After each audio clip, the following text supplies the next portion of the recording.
Hey, everybody, it is Dr. Vibe. I am the host and producer of the award-winning Dr. Vibe show. As always, I like to say you're blessed and highly favored. You're a magnet for miracles, and you're a solution for someone's problem. I am also a certified empowerment coach, and what I do is I bring empowerment into men and those who love them lives so they can make better decisions and reach their goals.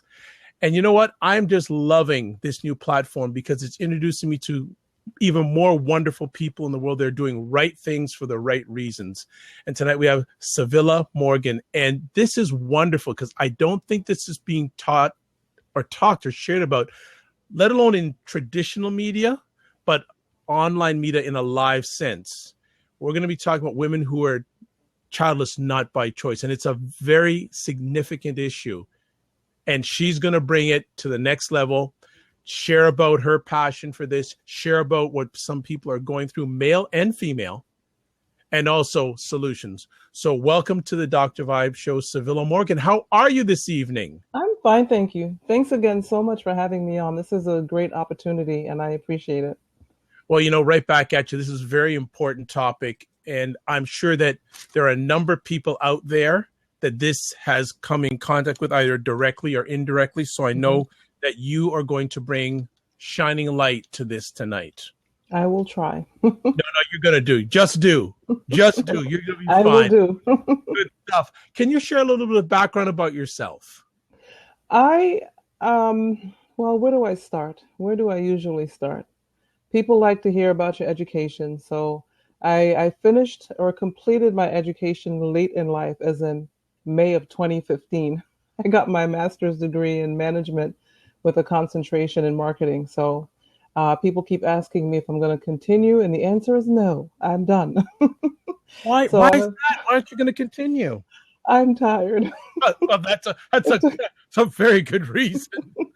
It took a lot of life out of me, being up until midnight and just studying and working hard for a great GPA while working full time. And never say never, but I don't see it at this time. Let me put it that way. Okay. My background is in financials. Well, for the most part, financial services and healthcare. I spent more than a decade working for one particular brokerage firm. I won't mention the name, but I was there. No need to. Yeah, I was there for about 11 years. And before that, I worked for a mutual fund company up in Boston, Mass. So I've been in that arena. The last 7 of those 11 years at that one firm, I was a registered representative, AKA a stockbroker. And so I love financial services. I love the markets, but that's not my passion. I will mention healthcare only because it's going to probably come up later in the conversation, but I spent about 8 years in healthcare working at 2 different specialty pharmacies. And the last one, I worked right near the infertility department. My department was right near the infertility department, and that'll come up. Why I mentioned that will come up later, I'm sure. Okay, I'm not going to let you away with some other stuff. So before all your education, where did you grow up? Where did you go to school? What was life growing up like? Well, I am the firstborn of 5 children. There's a set of twins in there.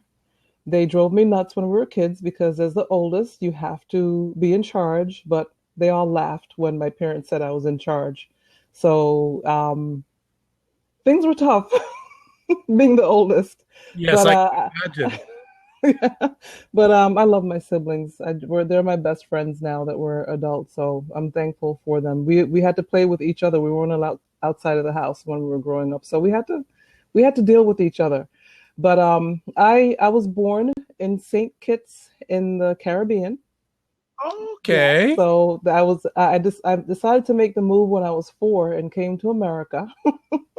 No, our parents moved us up to Massachusetts. So a lot of times people say they hear 2 accents competing for each other, and those are the 2 accents.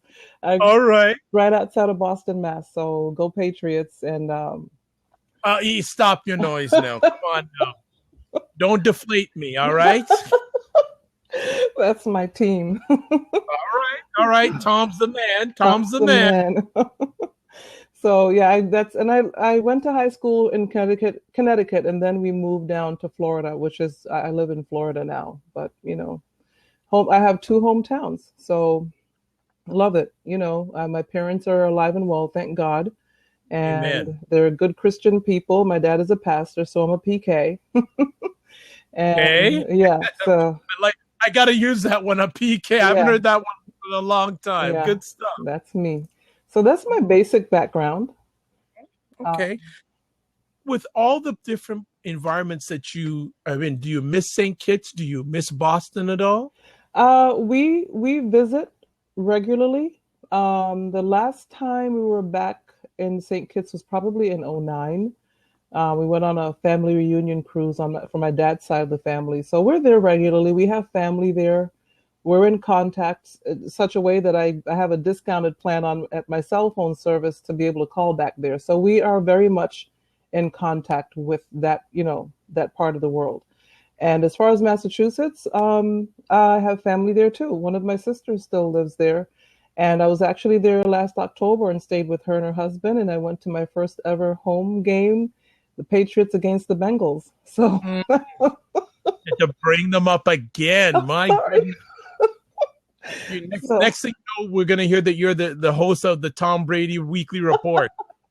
well, I do report a lot on Facebook, that drives my Facebook friends crazy. I'm trying to lay low, but Undefeated so far. Another undefeated season coming up. 5-0, 5-0. I Just mean, remember, the last time you went undefeated, you lost in the end. So just relax. Relax. I'm just going to be really happy for them right now. There you go. So schooling, high school, college, all So, that, yeah, high school, I completed high school here in Florida. right? And then I went to the University of Phoenix for my undergraduate, got a bachelor's degree in management, and then Strayer University for my master's degree, master's in management with a concentration in marketing. And I love marketing. My degree should have probably been in marketing, but it doesn't. I mean, it's fine. I love marketing. So I just want to find. I'm listening here and I'm going, okay, marketing, business, and then where did the health come in? Well, I went back to school while I was still working for this one particular pharmacy. And I went back to school because I honestly, I was trying to move up in the company and it wasn't working. So I decided to go back to school. I went back to school, got my bachelor's degree, tried again. It still wasn't working. As I look back now, I realized that it was God. It was a God thing. And so I tried, several times, went back, got my master's degree. And the whole time, and I guess I can probably speak about it now, the whole time that I was trying to move up in the company, the department that I was in was right next to the infertility department. And so I used to hear the conversations. And sometimes the phone calls would come to my department if they didn't have enough people covering that department. And as a woman who was childless, not by choice, I understood what these women were going through, paying thousands of dollars out of pocket sometimes to get the infertility treatments. And so I learned a lot. I learned a lot by just sitting nearby, and it just kept coming. And I don't know if I'm going ahead of the conversation, but it just kept coming back to me that nobody really wanted to talk about this whole issue of childless not by choice. I would hear different things, and this is probably another reason why I probably shouldn't bring up the names of these companies, but I would hear, and they were admonished, but I would hear some of the employees saying, why are they spending all this money? They're in their 40s. Why are they doing this? And of course, I understood that even in your 40s, why you would want to try everything you can, maxing out your credit cards to get those infertility treatments. I understood. I understood. So, all of that was just it was good for me to sit there and learn. Although I never got to move up in the company as I expected to, it was good for me to sit there and just take it all in and learn and understand what these women were going through. Hear how other women who had children could talk like this, which Still kind of, I just don't get it sometimes. I don't understand. I mean, all you have to do is put the shoe on the other foot. All you have to do is think about, what if I didn't have my kids? How would I feel? And it just never occurs to people to put the shoe on the other foot. It's amazing. Let me ask, when did the listening to conversations become, I got to do something about this? Do you remember that moment? That it wasn't one particular moment. It had been going on for quite some time. The year before I left, the year before I finally left, a full solid year, I felt God saying, you need to step out and go and talk to, start talking to people, start the conversation. You need to step out. Of course, he never gave me details, but he kept saying, you need to step out. And I kept saying, I can't. I have bills to pay. I can't just quit my job, although, it wasn't my favorite job. It wasn't anything that I saw myself spending the rest of my life doing.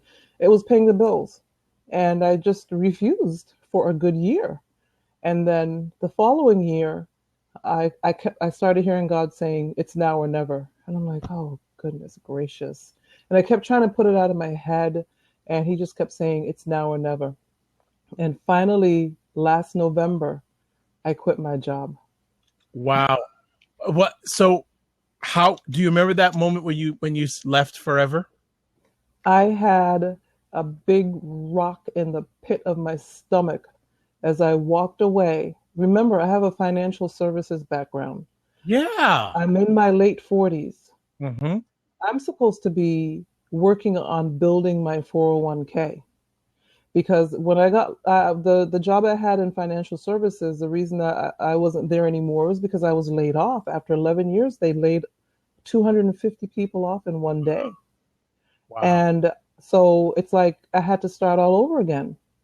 So here I am starting all over again. All of this experience, and it's, you hear it all around the country, all around the world. People are underpaid, and people are educated but not making what they should be making. So I was starting from scratch, and so I was just rebuilding everything.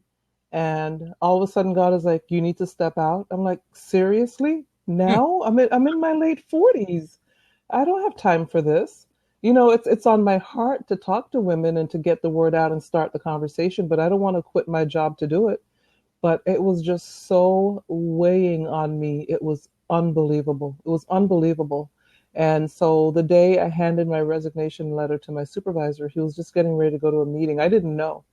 And he said, I have a meeting. And he pushed it back in my hand and he said, we'll talk when I get back. And I pushed it back in his hand and he's like, we'll talk when we get back. He's like, why don't you just wait until after Thanksgiving anyway? It was a couple days before Thanksgiving. Yeah. He's like, why don't you just wait? And I'm like, I have to do this now. I couldn't explain it to him. And he pushed it back in my hand and he got up and went to his meeting. And I remembered thinking, if I don't do this now, it's not going to happen. And then come Thanksgiving, they're going to probably tell me your services are no longer needed. And I started just, I'm like, I have to do this now. So I left the resignation letter on his desk. I turned to my coworkers. I said, you guys, I'm leaving. And they're like, what? They couldn't believe it. And I felt so badly that I couldn't do it in a different way. But things weren't of such that I could put in the quote unquote proper notice. I knew my supervisor liked me. I knew he went to bat for me, but I didn't know it didn't go much higher than that. I knew my coworkers liked me, and I knew that I was the person that kept the cuss jar in the middle of the department, and whenever they said a curse word, they had to put 50 cents in. And, I was that kind of person to them, and I used their money to buy gifts for kids at Christmas time. And I showed them the gifts. They said, you don't have to show us anything. I said, I want to. And I took pictures when I took the shoe boxes to the collection center. That was the person I was at work. And that's the person that they were about to lose. And I'm not bragging on myself, but I believe I brought some kind of value to my team and my coworkers and my supervisor. I believe so. And so they were just so shocked. But I had to get out of there before I changed my mind and before God was like, okay, you know what? I'm done. I'm not talking to you anymore. It was so, I don't know how to explain how heavily it was weighing on me. And so I left, and he called me. He Okay. called me. He's like, I can't believe you're doing this. I asked you to wait till I got back from my meeting. He started making me I started to feel so bad Right. because I'm already thinking, what in the world am I doing? This is so not like me to, I need money. I need to be paying my bills. This is not what I'm supposed to be doing. None of it made any sense. You have a financial background. What are you doing? Exactly. It made no sense what I was doing whatsoever. So that's how I left. So you leave. And so when you left, did you know this was going to be your journey? Doing this, advocating this? I knew it would, but I didn't know, what the daily journey would entail. I didn't know, I didn't know what the daily journey would entail. Let me put it like that. Okay. Well, that's fair. So you've been, so how long have, so I guess you've recently quit your job, but how long approximately has this been a passion of yours to deal or address this issue in this situation?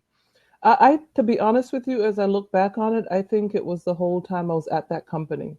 I think Okay. I honestly, and I don't know if it was because I sat near that department because I didn't always sit near it, but I knew the department was there.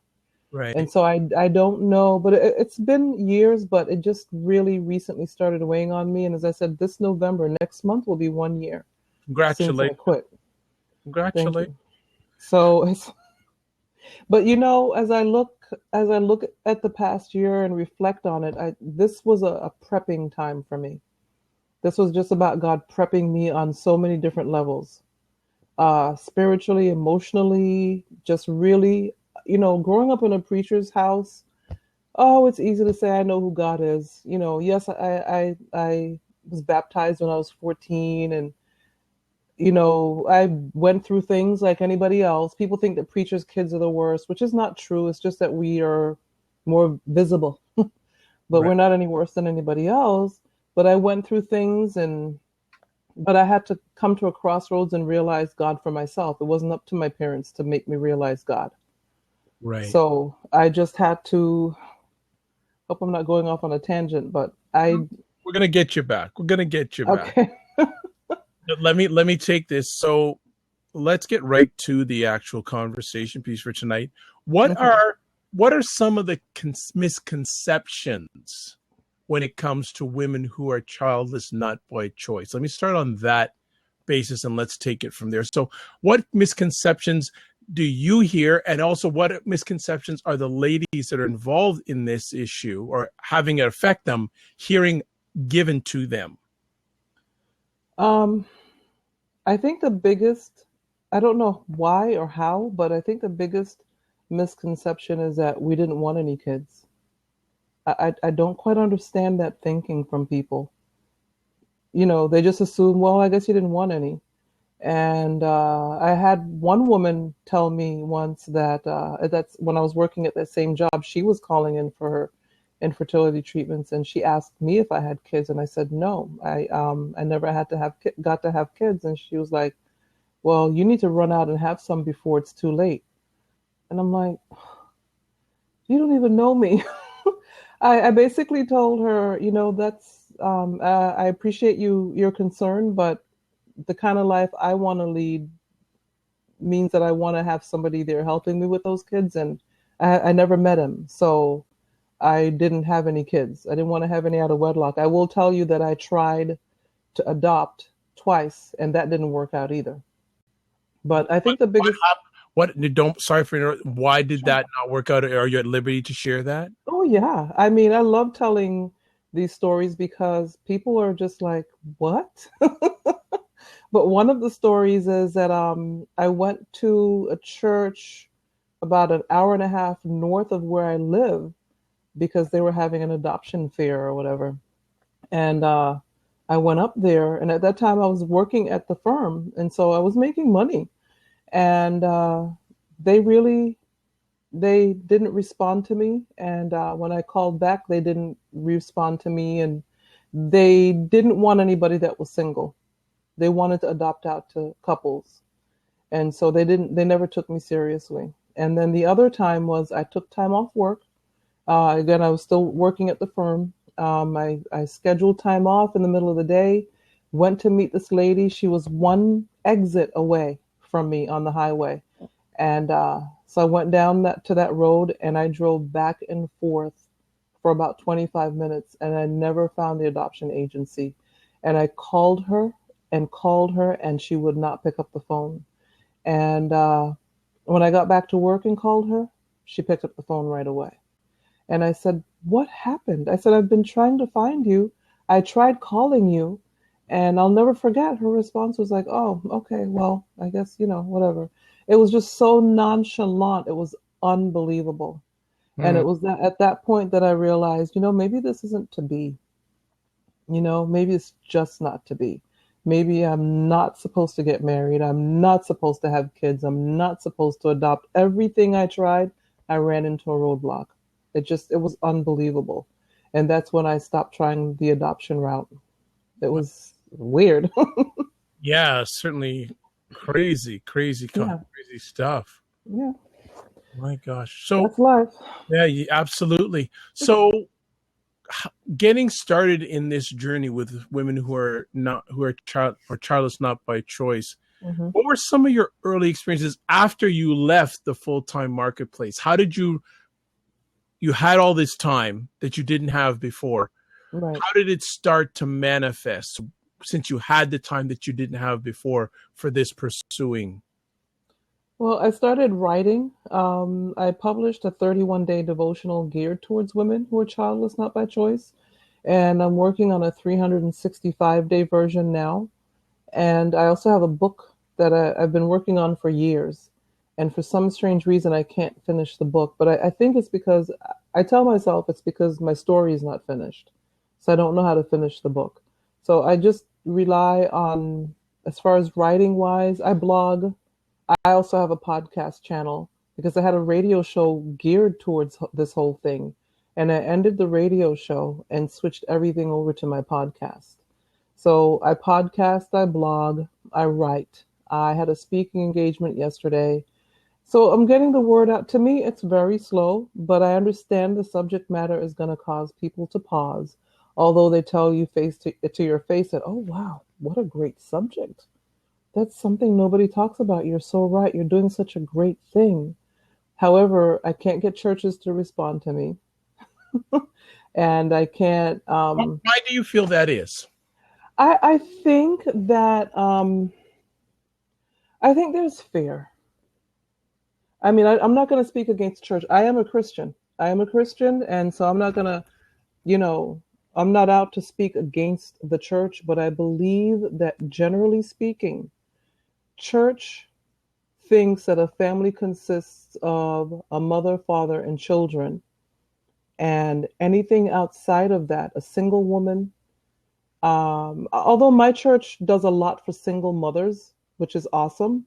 They do a lot throughout the year for single mothers, but single women, childless women, especially after in your 30s and 40s and above, they don't know what to do with what I call anomalies, and they probably don't want to deal with it. I'm assuming. Hey, it could just be as simple as maybe it's just not my time to get into a particular church yet, but I get the feeling that they don't know how to deal with quote unquote anomalies. And so I spoke to a women's group leader. I spoke to a really huge church up in Connecticut. I called them a couple times and they said they'd get back to me. A couple weeks ago, I spoke with a women's group leader. A man referred me to that group. He Wow. told me about, yeah, he said, "This is a church I go to. Call this lady. Here's her phone number. I think they would love to have you." I called her the next day. She said, "Oh, wow, okay. I'll get back with you." That was a few weeks ago. That was a few weeks ago. I think they don't know what to do with anomalies.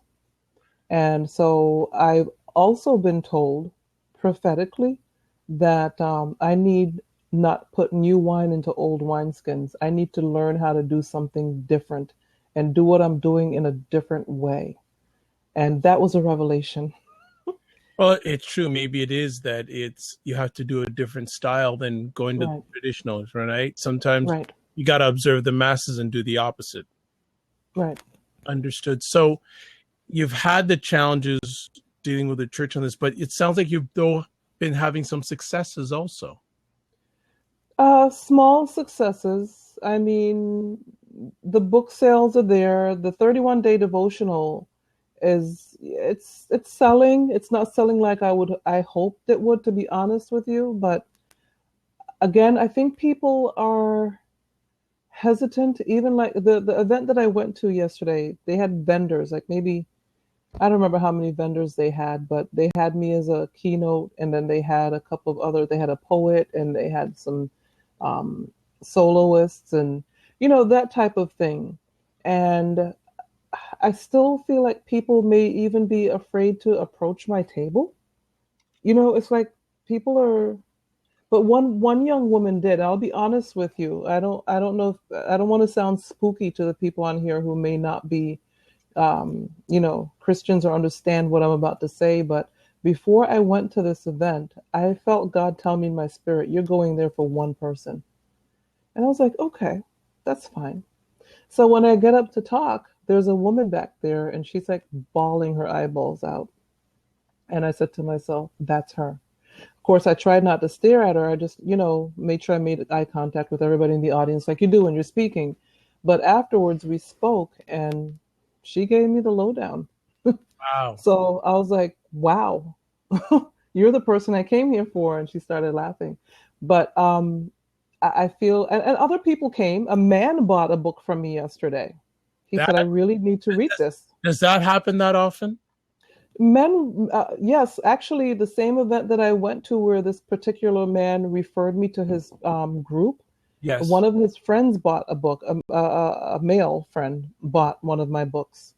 So I'm like, wait a minute, maybe, maybe I need to market more to men, you Well, know. we had a conversation pre-show, and I wanted to make sure that you address that subject about how men are handling or addressing this issue. So if you can get some insight onto that, I'd really appreciate it. I know the audience would too.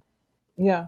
I actually went to a particular doctor um, because I found him online. He's from the same island I'm from. And so I was like, oh, I got to go check him out.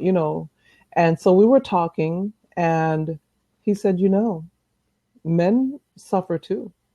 I said, he's like, we just deal with it in a different way. Very true. And it really gave me pause. I'm like, I'm so sorry. I never even thought about that. I mean, I know that the women, when they're trying to have kids, they're probably driving their husbands crazy. I realize that, but I never realized that it could hurt them too. They could be hurting. And of course, men internalize where women are just so, we emotionalize and they internalize. So I said, I've got to really make sure that I'm including the men and talking to the men when, and not making them feel left out, because that's not my intent anyway. It's really not. It's just that I guess I'm a woman. I know what it feels like not to be able to have kids and never be able to carry a child. And I just geared it towards that. But again, like that lady said the other day, I need to do things in a new way. So I'm Well, going to have to find a way to yeah. relate Well, to men. if you want any thoughts on that, certainly you can touch base with me offline in regard to that, in regard to the different platforms I deal with and the multitudes of men I communicate with. And I want to just stick on the men for a second. What have you had any conversations about this topic with men? And if you have, what have they shared with you? No great detail, because you know very well that men aren't going to get emotional, especially with a strange woman. They're not going to go down to the emotional level, but they encourage me. The men that I've talked to encourage me and tell me that this is a great thing that I'm doing. And I guess that's why when you start to talk to the women and you don't understand why they don't return the phone calls, and why they don't bring you in to speak to their women's group. It's like, this doesn't make any sense. The men are very encouraging. Of course, the women are encouraging, especially if they're going through the same thing. They're thankful that somebody's creating a place and a space. But it's, to be honest, the men are very encouraging. Wow, that's great. That's great to hear.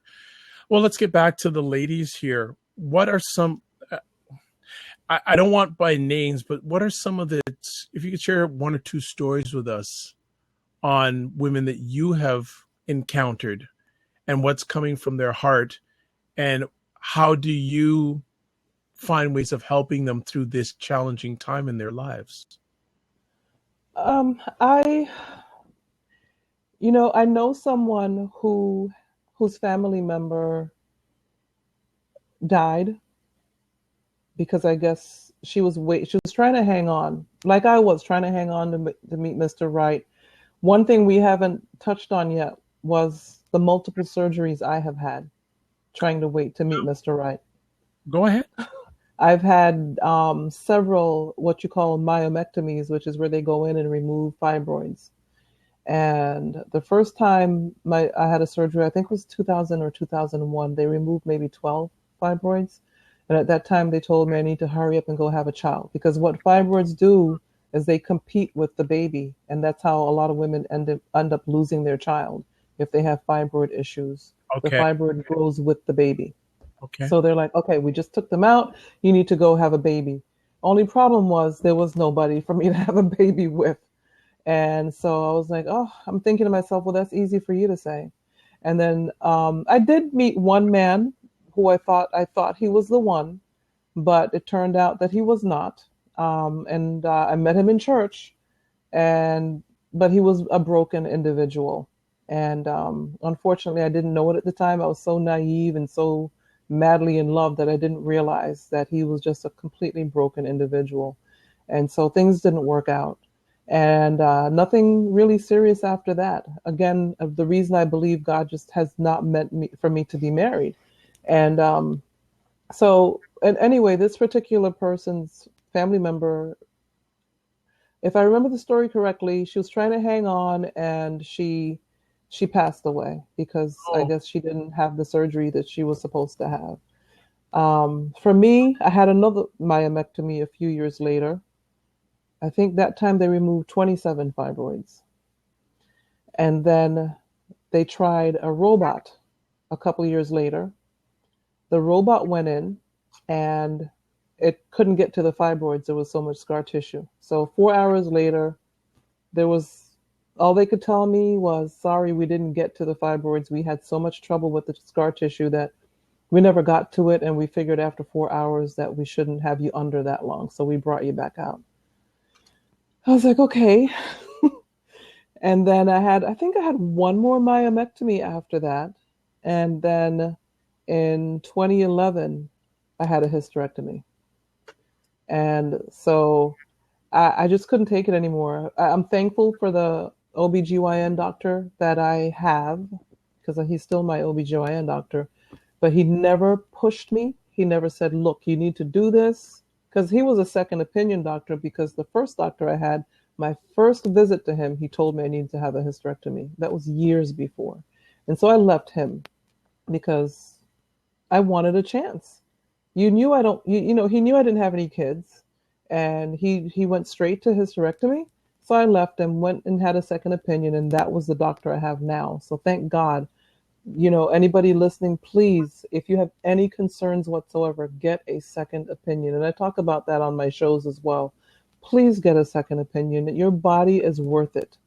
And so this doctor, he just, he went along with me. He did two of the surgeries, and he did the hysterectomy too. But I remember it was in November. I don't know why so much happens in November for me, but it was in November. I was heading a meeting, and we had just finished praying. And I don't want to get too graphic, but I had to wait for everybody to leave and just clean up the absolute mess that ensued. wow. And at that point, I called the doctor's office and scheduled a hysterectomy for that December. And that was December of 2011. So, no, I will never carry a child. But I had to get to the point where I had to make a decision to either be bitter or to start the conversation. And I stopped praying for a while. I stopped praying for a couple of months. And I actually had to go see a psychologist at one point, something a lot of people in the Black community still do not believe in. That's true. Yeah. And so I talk about this too. I went to a psychologist because I found myself crying constantly. I woke up crying. I went to bed crying. I was crying in the shower. I was crying on the way to work, crying on the way home. I said to myself, look, you cannot be going crazy at this time of your life. You don't have time. Go to the doctor and find out what's going on. And that's when I went to the psychologist. And it was my second or third visit when he said, you know, well, the first visit, he was like, why are you here? I said, well, I want to make sure I'm not going crazy. He said, well, you're the median age to go crazy is in your early 20s. So he I had no choice but to laugh. He said, you're too old for that. So you're not going crazy. And then, I met with him a couple more times. And then he said, you're grieving a loss. That's why you're crying. You're grieving a loss. And that's when the light bulb went off in my head. He's like, you're grieving just like the woman who lost a baby at birth, lost a baby when the baby was 3 or 4 years old. You're grieving the fact that you will never have a child. You're grieving a loss. And when he said that, it was just like, duh. I guess I never allowed myself to be able to say I was grieving. True. Is you got out of your own way. Yeah. He allowed me to get out of my own way. This has really touched me because you're being, and I really appreciate you being so open and honest because, as I say, your test has been a testimony for others. I have no choice but to be open. It doesn't make any sense, unfortunately, for me, because trust me, nobody knew about this. Only my immediate family knew what I was going through. Not even my very good friends knew, at least to the extent of what I was going through when I was going through all those years, because I didn't want to talk about it. Only my parents and my siblings. That was it. And now I'm stepping out to talk to people. I might as well tell my story. Otherwise, it just wouldn't make any sense. But I'm a very private individual, believe it or not. I don't know too many people that are public about this kind of stuff.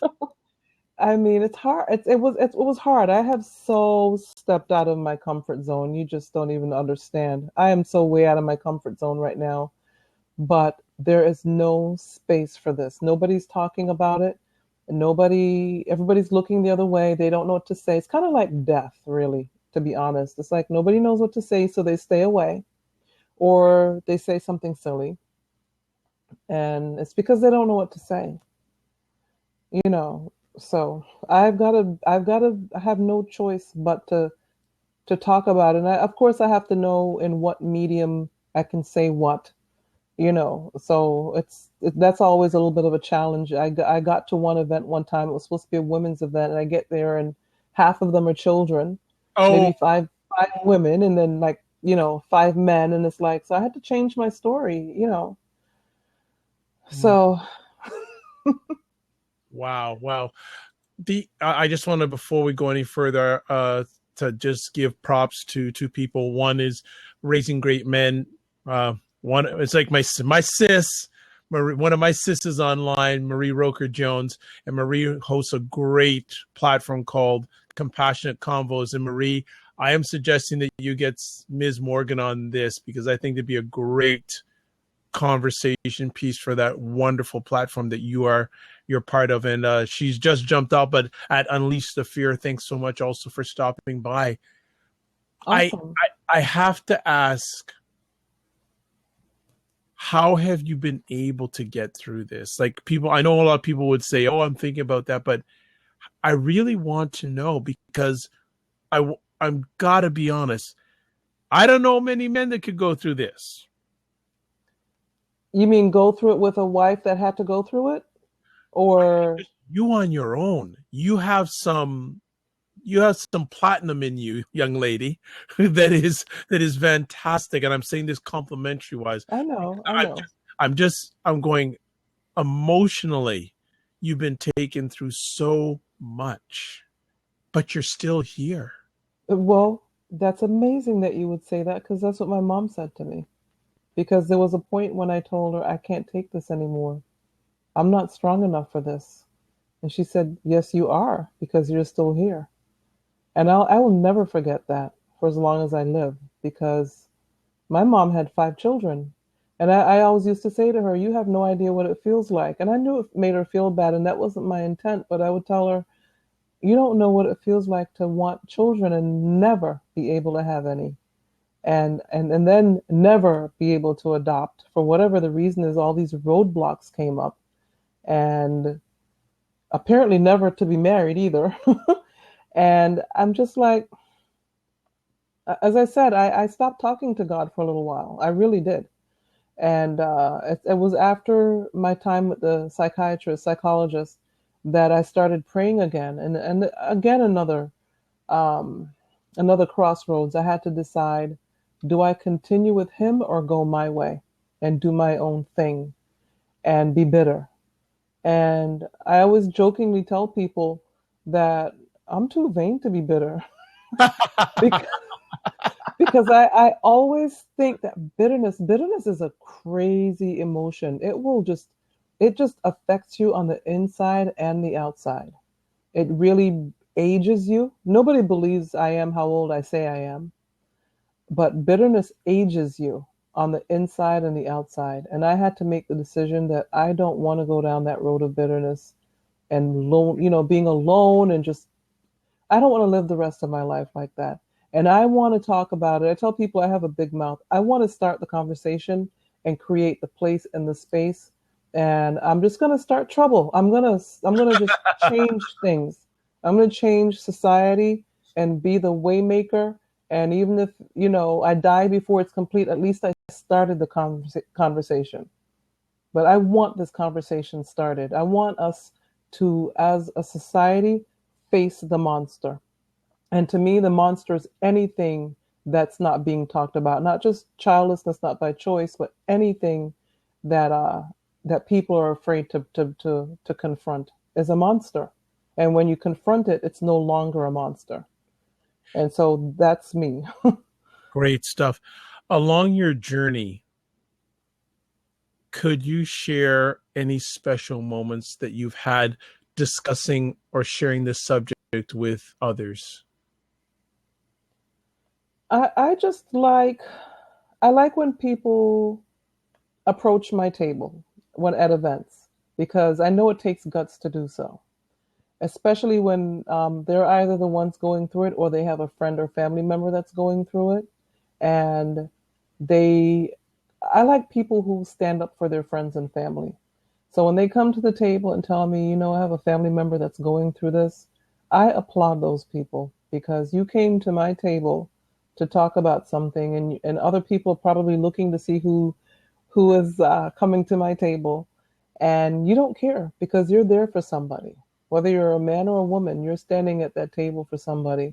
And maybe there might have been a time in my life when I would have been afraid to approach a table where there's a big logo and my sign and everything saying, childless, not by choice. So I applaud anybody that wants to stop and talk, because they're helping me start the conversation. Nice, nice. Men, and I want to get back to men in this subject. Mhm.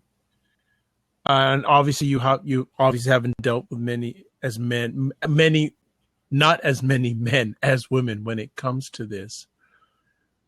What suggestions, what advice would you give to men who are in a situation with a lady they cannot have children not by choice? What suggestions would you give? Because it's obviously the most challenging situation is on the lady, obviously, Mhm. but it can, as you said before, some men go through the challenge, but they just don't show it. A lot of them don't show. Right. What suggestions do you have for them handling it on their own, and also than then comforting their lady. Let me answer by first saying that the name of my platform is 21st Century Hannah.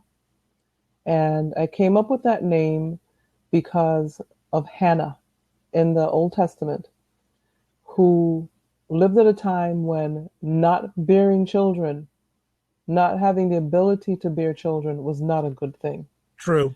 And yeah, I mean, a woman's role was to produce. And on top of that, men were able to marry multiple women.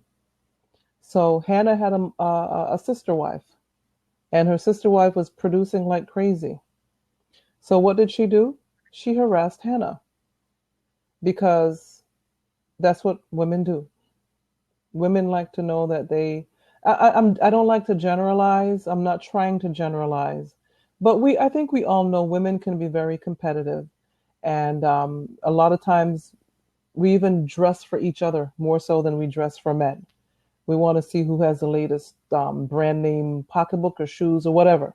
So Penina, Hannah's sister wife, was competing with her and having children. Hannah wasn't having any children.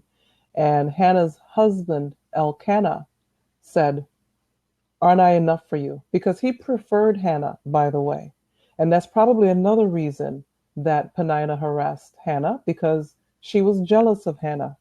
And I talk about this a lot too. It's amazing the things that women are jealous of each other for. You could have everything I would ever want. You have the husband, you have the kids, you have the great job, he has a great job. You have everything I would ever want. And for whatever weird, crazy, silly reason, you're still jealous of me. It's unbelievable. But I've been there. But back to the story. So Elkanah says, "I should be enough for you. Why aren't I enough for you?" He didn't understand what is built into most women, 99.99% of women, that we have this need to bear a child and nurture and raise a child. We will die for that child. We will kill for that child, most of us. There are some anomalies, but for the most part, we will do whatever we have to. And sometimes that even, in certain situations, unless you can figure it out, the husband comes second as soon as the first child is born. But it's not intentional. It's just that the woman is built like that. And so Elkanah couldn't understand why Hannah was grieving not being able to have a child. So to the men that are dealing with wives who are childless, not by choice, that's a good story to read. And then a good thing to do would be also to talk to her, because communication is key.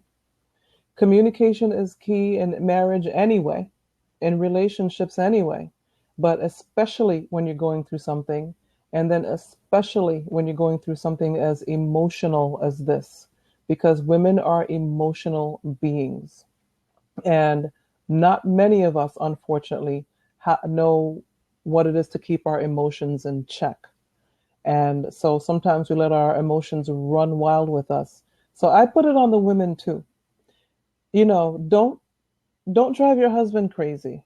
I understand that if you're going through infertility treatments, there are certain times of the month where you have to do this injection and do this thing, or you might have to have sex at this time of the month, or whatever it is you have to do. But I still think that it's a two-way street. And yes, your husband needs to do some research on the emotion of childlessness and how to deal with it.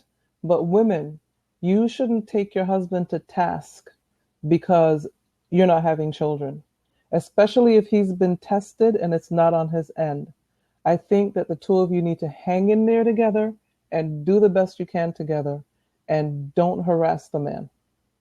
And I know some women might be mad at me for that, but you know, you're in it together.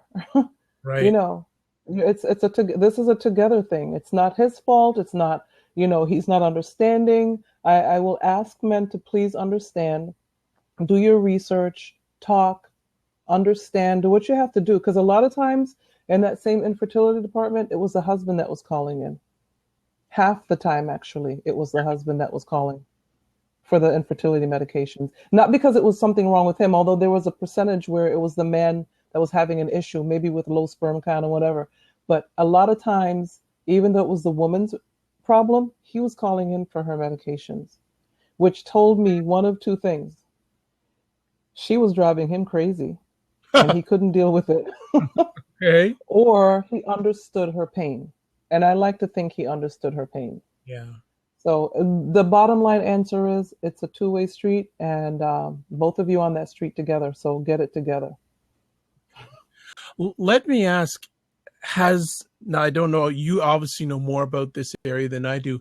Have the number of women going through this situation increased over time? And also too, this can happen at different ages during a woman's life, can't it? It's not just, and I'm being respectful here. You're at a certain age group, but it can also affect women who are in their 20s and 30s too. That is a very, very good point, because I am in what I call my very late 40s. And I know nobody ever believes me when I tell them, but I'm in my very late 40s. I'll leave it there. Yes, hey, there's two things my mother told me when it comes to ladies. Don't talk about age and weight. So I'm just going to let you go. Okay, good. Hey, you listen to mom. There you go. Or she'd give me licks on my head. But, this whole thing started in my late 20s, early 30s, all these problems I started having. And I look back now. I'm going to answer the question a little bit backwards. I'll answer with the last question. I look back now and I think, wow, I just look back at the women in their 20s, maybe not even married yet. And what are they going to tell a potential spouse? Because you have to tell them. You can't wait till after you're married to tell them, oh, by the way, I may not be able to have kids. It's not fair to him. So you have to have that discussion on top of the other discussions that you should be having before you get married, like talking about money. You should be talking about how many kids you want and where do you want to live, and all of these things that people apparently tend not to talk about because the divorce rate is 50%. But you have to tell him beforehand. And what do these women in their 20s do when that conversation comes up? And I feel so bad for them. But when I first had my hysterectomy, one of my sisters told me about a website, and it was a website specifically for women who have had or are about to have a hysterectomy. And there are over 350,000 women on that site. Wow. From all around the world. I haven't been on there lately, but I'm a member. I am a member. And the reason I bring it up is because the women's ages range from their 20s all the way up. And so people always tell me, oh, you have to know who your niche is, know who your target market is, your ICA, what does that stand for again? Your ideal client avatar, those things. And I'm like, it's everybody. It's every woman who ever wanted a child but couldn't have one, whether she's 20 or 50 or 80. Because I don't think that just because you're 70 or 80 that I know you learn to live with it. But does that hole in your heart ever close up as you get older? I don't know. But I always tell people that, yes, I may seem like the pillar of strength, but I have my ups and downs because I am human. I have my ups and downs. I do have a little twinge in my heart on Mother's Day when they tell all the moms to stand up so they can get a mug or a flower or whatever it is that they hand out. I do get a little slightly aggravated when people say, oh, all women are mothers. Well, that's a nice sentiment, but the fact is I don't have any children and I can't stand up when it's time for the mothers to stand up on Mother's Day. And I hate to sound cynical. But no worries. It's exactly, you're being truthful. You're being transparent. I'm trying to be transparent. I always have to fight because I want people to understand that I'm not against mothers. I am for women who wanted but could not have children. Just because you're for something doesn't mean you're against something else. And for some reason, human nature always thinks that you're against something if you're for something else. And that's not the case. It's just that I want to get that conversation out because right now there are women all over the world with this hurting heart, with a portion of their heart that's empty, and they can't talk about it because if they talk about it, they seem crazy or like they're being hateful or they're going to steal somebody's baby or something crazy, which, it doesn't even happen that often. Yes, it does happen where some woman just goes off the deep end and does something crazy, but that's not most of us. Most of us we just want you to understand.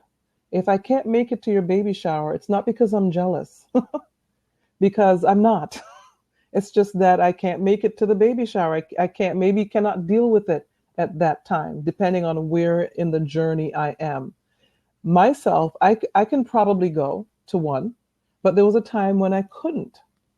And people have to understand that we're all on a certain place in our journey, whatever our journey is, and be able to understand that it's not always about you. I'm not jealous of you. It's just that I always tell people this on my podcast too. Take care of you. Yes. Take care of you. Very You can't be concerned about what other people are thinking or feeling, or if they think you're jealous. Time out for them. Take care of you. Mentally, physically, emotionally, take care of yourself first. That's a very good point. Well, I think that may be a good point for us to start winding down on. Okay. I'd like to just say first things first. Thank you so much for sharing some of your story. I think it's That was an earful. Huh? That was an earful, I'm sure. No, you know what? I heard with my heart. And Yeah. I consider you a warrior princess for everything that you have gone through. And it's never completely overcome, I think. No.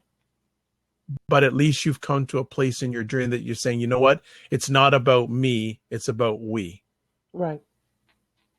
You've come to, and I think and like I said, your test is a testimony. And I know that whether people who are watching live or watching the replay of this, they'll be able to either relate to it directly or indirectly, because this is a bigger issue than people think. And again, many people who have kids don't think about this because they have their kids, but there's probably someone that they either know or who they know, but they haven't told them that are going through this or have gone through. My brother, sorry to interrupt, but my brother, I had to have this conversation with my brother. He's one of my biggest advocates. But he's been there. I mean, he's my brother. He's been there for me for so many things in life. He was there at midnight when I called him after I broke up from that guy. And he's the one that encouraged me and told me that no sister of his will chase after any man or wait for any man. The macho things that men do. And so he's been there for me. But he told me once, I said, no, we don't live in a vacuum. I mean, people that are married with children think that everybody else is married with children, and that's not the case. And because he was telling me about a couple, and he said, they don't have any kids, and we're always talking about our kids. I said, yeah, and they're sitting there quietly, right? He said, yeah. I said, what are they going to say? What are they going to talk about if they don't have any kids? And he said, I never thought about it. And he's one of the most intelligent men I know. He's a business owner, very successful business owner. He's a very intelligent man. And I'm not saying it just because he's my brother, but he's a smart guy. And he has 3 kids, my 3 nephews. I bring them up every chance I get, although they're grown men themselves now. I mean, I never knew at the time that they would be my little slice of what it's like to deal with children, because I've known them all their lives. So I took them to their games. I cleaned Pampers. I cleaned runny noses and throw up and all that stuff. I've done it all. I didn't realize at the time that I would never have my own kids, but I love them like crazy. But he said, I never thought about it. It was unbelievable, but at least I got him to thinking, and I think a lot of people are in that same boat. They're just not thinking about it, that not everybody is married with children, or if they're married, not everybody has children. And when you see somebody sitting there saying nothing, That should be a hint. Absolutely. Yeah. Well, do you have any final comments you'd like to share with us this evening? Well, I mean, if anybody, um, I know you probably would have it in your show notes. I'm not sure, but I'll just say that if to contact me, my website is civillamorgan.com. So www.civillamorgan.com. And my email is booksbycivillamorgan@gmail.com. And so feel free to email me. When you go to my website, you can subscribe and you get a monthly newsletter. And my podcast is 21st Century Hannah. And so I'm on all types of social media. I'm on everything. There you go. Yeah. There you go. Real easy to find me. Excellent. Well, you know what? I'd like to thank you for taking time to share with us. This is an incredible story, but it's not just your own story. That's a million people's story. Yes. Exactly. And we really appreciate it. And please keep us up to date what's going on in the serving of others. And you always have a home on the Dr. Vibe Show. Well, thank you. Thank you so much. Thank you for making this a better show. Really, this is the first time I've done or had the honor and pleasure of doing a story like this. So I'm really humbled that you've taken the time to share with the audience. This is really a touching story. And I know some people who I'm going to share this with that need to hear it. Thank you so much. That's an honor. Thank you very much. The honor's right back. Like I said, it's more an honor that you've overcome and willing to share this. I think that's the biggest honor to me. Thank you. It is the Dr. Vibe Show. I am the host and producer of the award-winning Dr. Vibe Show. And as always, I like to say that you're blessed and highly favored. You're a magnet for miracles and you're a solution for someone's problem. You can catch me at the drvibeshow.com, the drvibeshow.com. You can also contact me. Best way is probably through Twitter at drvibeshow. I'm also on Instagram daily, Monday to Friday now. Giving things from a man's perspective. I may even put up Periscope daily, doing Periscope dailies Monday to Friday. And I'll probably give a little commentary about this after we finish, because I think that's a number of men need to know and that come to their hearts in regards to this story and this issue. Also, too, you can catch me once a month hosting the Good Men Project show at thegoodmenproject.com, one of the most viewed sites in the world for men. And I host it and I co-produce it with Marie Roker Jones of Raise and Greet Men at Twitter. So something else is coming down the road. Oh, and see, here we go. Usual. We have these people jumping on at the last minute. So we're going to do a little bit of an after show here, but please catch the replay of this. Civilla has her contact information. Please get in touch with her if you either yourself or you know someone that needs help overcoming this situation. All right. God bless. Peace be well. Keep the faith.